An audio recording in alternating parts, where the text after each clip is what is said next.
ICU में पड़ा है। भारत की सेना के अचूक प्रहार ने इस एयर बेस को तहस नहस कर दिया है। मोदी का दिमाग ठंडा है, ठंडा रहता है, लेकिन मोदी का लहू गर्म होता है। और अब तो मोदी की नसों में लहू नहीं, गरम सिंदूर बह रहा है। हर आतंकी हमले की पाकिस्तान को भारी कीमत चुकानी पड़ेगी।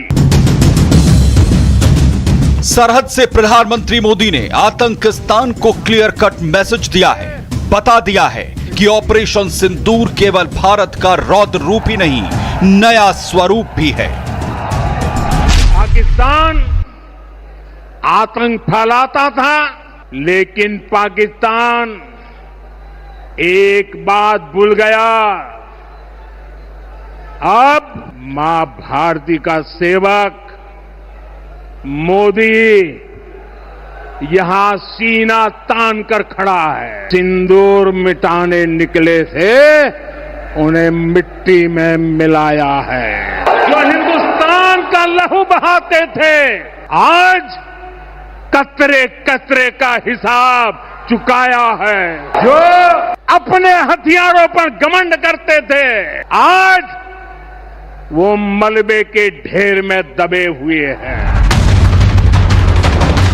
जब जब प्रधानमंत्री मोदी पाकिस्तान के खिलाफ गरजते हैं, मुल्ला मुनीर की फौज के साथ शहबाज को पसीना आ जाता है। और इस बार प्रधानमंत्री मोदी ने आतंकियों के आकाओं को बता दिया है कि ये नया भारत है और ये बम की धमकी अब सुनने वाला नहीं है। फिलहाल प्रधानमंत्री ने पाकिस्तान को लाउड एंड क्लियर मैसेज दे दिया है कि अब हर आतंकी हमले की कीमत पाकिस्तान की सेना और अर्थव्यवस्था को चुकानी होगी और भारतीय फौज उसे शमशान बनाने में बिल्कुल भी देर नहीं लगाएगी। Bureau report, Republic Bharat. Bharat माता की। उधर पाकिस्तान की कायर सूरत को पूरी दुनिया जान चुकी है।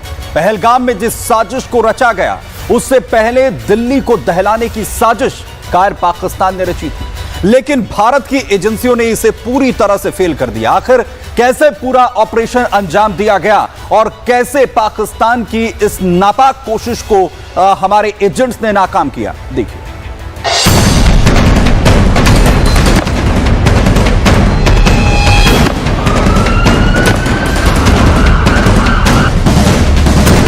मुल्ला मुनीर की दिल्ली को दहलाने की साजिश नाकाम।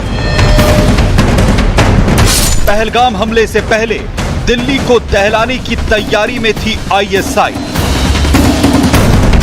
दिल्ली में आईएसआई का स्लीपर सेल नेटवर्क बेनकाब, 2 एजेंट गिरफ्तार। जिहादी मुल्ला असीम मुनीर के एजेंट गिरफ्तार। पाक इतिहास का सबसे बड़ा खलनायक आसिम मुनीर। 22 अप्रैल को जम्मू कश्मीर के पहलगाम में हुए आतंकी हमले से पहले पाकिस्तान की खुफिया एजेंसी आईएसआई ने एक बड़ी साजिश रची थी और वो साजिश थी दिल्ली को दहलाने की। इस साजिश का खुलासा तब हुआ जब केंद्रीय जांच एजेंसियों ने दिल्ली में आईएसआई के स्लीपर सेल नेटवर्क को बेनकाब किया। इस ऑपरेशन के दौरान एक नेपाली मूल के एजेंट अंसारुल मिया अंसारी को गिरफ्तार किया गया, जिसने कई चौंकाने वाले तथ्य उजागर किए हैं।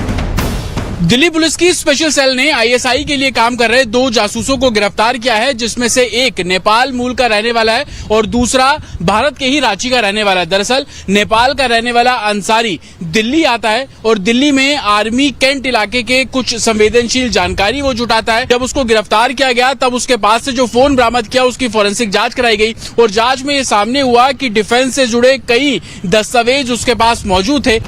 दिल्ली आईएसआई के टारगेट पर थी। आईएसआई ने दिल्ली में बड़े आतंकी हमले की साजिश रची थी, लेकिन इससे पहले कि अपने नापाक मंसूबों में कामयाब हो पाते, जांच एजेंसियों ने आईएसआई के स्लीपर सेल नेटवर्क को बेनकाब करते हुए दूसरे एजेंट्स को भी गिरफ्तार कर लिया। अखलाक नाम के शख्स के बारे में दिल्ली पुलिस की स्पेशल सेल को जानकारी मिली। अखलाक दरअसल अंसारी की दिल्ली में लॉजिस्टिक प्रोवाइड करा रहा था, यानी कि दिल्ली में रहने, होटल में कहां पे उसको रखना, तमाम जो सुविधाएं हैं वो अखलाक द्वारा अंसारी को दी जा रही थी। 3 महीने से ज्यादा लंबे चले इस ऑपरेशन के बाद एजेंसियों ने मुल्ला मुनीर के भारत के अंदर चल रहे ISI मॉड्यूल को डिकोड किया। सेंट्रल एजेंसी ने गिरफ्तार आरोपी के पास सेना और आर्म्ड फोर्सेस से जुड़े कई दस्तावेज भी बरामद किए हैं। अंसारुल मियां अंसारी नेपाली मूल का पाकिस्तानी जासूस, 15 फरवरी 2025 को इसे पकड़ा गया। वहीं सेंट्रल दिल्ली से इसकी गिरफ्तारी हुई। सेना की जानकारी ये लगातार जुटा रहा था। जून 2024 में रावलपिंडी में इसकी ट्रेनिंग हुई थी। अखलाक आजम झारखंड के रांची का रहने वाला, मार्च 2025 में रांची से गिरफ्तार। अंसारुल की दिल्ली में मदद की। दोनों पाक हैंडलर्स के संपर्क में थे, दिल्ली में हमले की फिराक में थे। नेपाल का रहने वाला अंसारी जो कि कराची भी जा चुका है, पाकिस्तान में उसकी ट्रेनिंग बाकायदा कराई गई थी। ISI के जुड़े जो उनके एजेंट्स थे उन्होंने अंसारी की बाकायदा ब्रेन वॉश किया, उसको ट्रेनिंग दी कि किस तरीके से उसको भारत में रहना है और उसके बाद जो जासूसी करनी है और तमाम जो जानकारी उसको जुटानी है। 15 फरवरी को सेंट्रल दिल्ली से गिरफ्तार जासूस अंसारुल मियां अंसारी नेपाल के रास्ते पाकिस्तान भागने की फिराक में था। गिरफ्तारी के बाद अंसारुल के पास से सेना से जुड़े कई अहम दस्तावेज बरामद किए गए।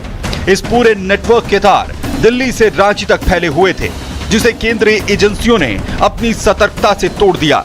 जासूसी का नेटवर्क इससे पहले हमने ज्योति मल्होत्रा केस में भी देखा, 12 से ज्यादा लोगों की गिरफ्तारी उस मामले में की गई है। तो कहीं ना कहीं लोगों को कैसे रेडिकलाइज किया जा रहा है, कैसे जानकारियां जुटाई जा रही हैं, कैसे इलाके की रैकी कराई जा रही है, इसमें स्पेशल एक तरीके से जो लोग हैं जिनको हम स्लीपर सेल भी बोलते हैं, उनका रोल काफी महत्वपूर्ण रहा और यही कारण है कि पूरे देश में इस तरीके के जो स्लीपर सेल है उन पर कार्रवाई करने का काम अब सेंट्रल एजेंसी कर रही है।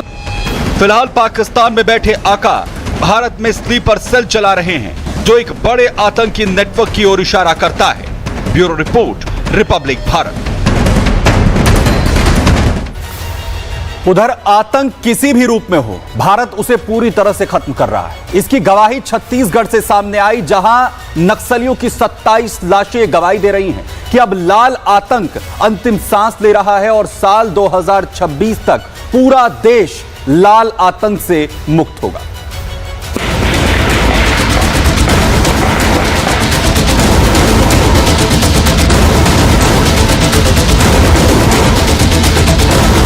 एक तरफ सरहद पार आतंकियों और आतंकियों के आकाओं की लाशें बिछाई जा रही हैं, तो दूसरी तरफ सरहद के अंदर आतंक का दूसरा रूप बन चुके नक्सलियों को मौत की नींद सुलाया गया है। चुन चुनकर नक्सलियों का खात्मा किया जा रहा है। प्रधानमंत्री मोदी और अमित शाह ने साफ कर दिया है कि आतंकियों का कोई भी रूप हो, भारत का एक्शन एक ही होगा और वो अंतिम होगा।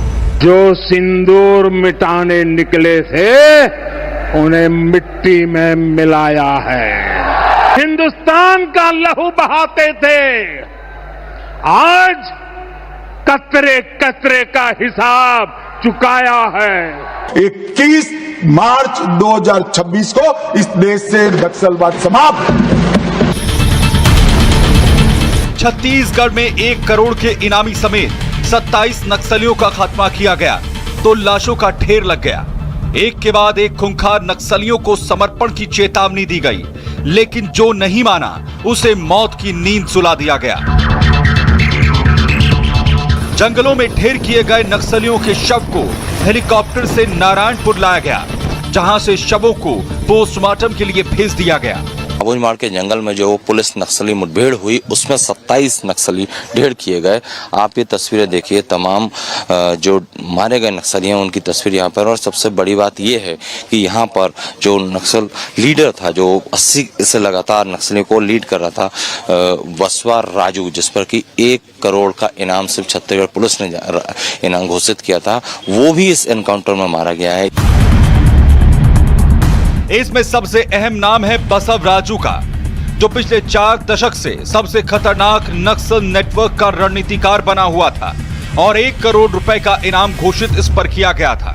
बसव राजू पर अलीपीरी बम विस्फोट 2003, आंध्र प्रदेश के तत्कालीन सीएम चंद्रबाबू नायडू की हत्या के प्रयास का मामला, दंतेवाड़ा नरसंहार 2010, 76 सीआरपीएफ जवान शहीद, झीरम घाटी हमला 2013, वरिष्ठ कांग्रेस नेताओं सहित 27 लोगों की हत्या, शामगिरी हमला 2019, बीजेपी एमएलए भीमा मंडावी सहित 5 लोगों की हत्या, मिनपा एम्बुश 2020, सुकमा हमले में 17 सुरक्षाकर्मी शहीद, टेकल गुड़ेम हमला 2021, बीजापुर में 22 जवान शहीद।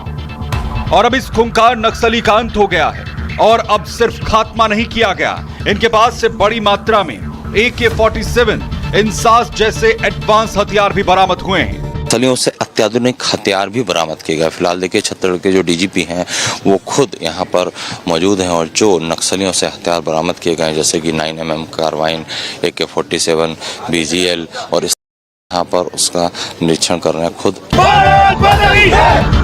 छत्तीसगढ़ में लाल आतंक के खात्मे के लिए ऑपरेशन ब्लैक फॉरेस्ट चलाया जा रहा है और इस ऑपरेशन को अंजाम देते हुए DRG के 2 जवान भी शहीद हो गए। दोनों जवानों को डीजीपी समेत आला अधिकारियों ने श्रद्धांजलि दी। नारायणपुर के जिस क्षेत्र में ऑपरेशन हुआ है ये एक तरह से सुरक्षा वैक्यूम रहा है और अभी पिछले कुछ वर्षों में हमने बस्तर के लगभग सभी इलाकों में सुरक्षा वैक्यूम को फिलअप करके और जॉइंट एक्शन प्लान जो भारत सरकार द्वारा हमको दिया गया उसी दिशा के अनुरूप काम करते हुए लगभग सुरक्षा विहीन क्षेत्रों को हमने ऑक्युपाई कर लिया है। देश से नक्सलवाद खत्म करने के लिए सरकार ने मार्च 2026 की डेडलाइन तय की और इस पर लगातार एक्शन हो रहा है और एक के बाद एक ऑपरेशन में सफलता मिलना बता रहा है कि लाल सलाम का आतंक जल्द खत्म होने वाला है। Bureau report, Republic Bharat. जासूसी मामले की जांच जैसे जैसे आगे बढ़ रही है, हर दिन चौंकाने वाले खुलासे हो रहे हैं और अब सुरक्षा एजेंसियों ने पाक उच्चायोग में तैनात रहे दानिश के बारे में हैरान कर देने वाला खुलासा किया है कि आखिर कैसे वो पूरी साजिश रच रहा था, कौन कौन शामिल था दानिश के साथ और कैसे भारत में दानिश को प्लांट किया गया। जरा देखिए।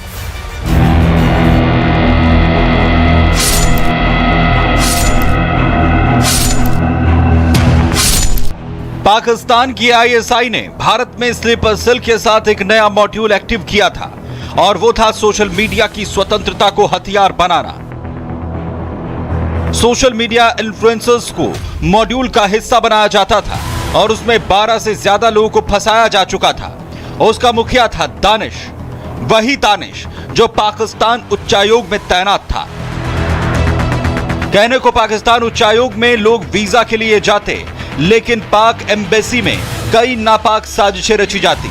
इस उच्चायोग में बैठे दानिश जैसे पाक एजेंट भारतीयों को फंसाने का काम करता और उन्हें अपने जासूसी मॉड्यूल में जोड़ने की हर मुमकिन कोशिश करता। इसके लिए उसका ब्रेन वॉश तक किया जाता और अब दानिश को लेकर और भी बड़ा खुलासा हुआ है। एहसान उर रहमान उर्फ दानिश ISI एजेंट था। दानिश पाक के इस्लामाबाद में ISI में पोस्टेड था। इस्लामाबाद से ही दानिश का पासपोर्ट जारी हुआ था। दानिश का पासपोर्ट नंबर BE1117693। पासपोर्ट जारी हुआ 2 दिसंबर 2019 को, वहीं इसकी एक्सपायरी 2 दिसंबर 2024 थी। वहीं दानिश का बर्थ प्लेस नारोवाल है। पाकिस्तान की ISI का एजेंट एहसान उर रहमान उर्फ दानिश पहली बार 23 नवंबर 2022 को भारत आया था और भारत के लिए 21 जनवरी 2022 को उसका वीजा जारी किया गया था। हालांकि जासूसी कांड में नाम सामने आने के बाद उसे 13 मई को देश छोड़ने का आदेश दे दिया गया था, लेकिन अब ये साफ हो गया है कि पाकिस्तान उच्चायोग ही नापाक साजिशें रच रहा था। तो दानिश लगातार आखिर कैसे ISI के लिए भारत में रहकर काम कर रहा था, वो तमाम चीजें खुलकर सामने आ रही हैं। लेकिन भारत अब पूरी तरह से एक्शन मोड में है और किसी को भी नहीं बख्शा जाएगा। तरकश फिलहाल के लिए इतना ही, दीजिए इजाजत। एक छोटा सा ब्रेक ले रहे हैं, फौरन लौट रहे हैं। लजीज फरिश्ते जब साथ घुले तो जी ललचाए और दिल कहे कि स्वाद की इस जुबान में खुद को ऐसा डुबाऊं कि निकल ना पाऊं। विमल की जुबान कुछ है ही ऐसी, मानते हैं ना? विमल बोलो जुबान केसरी।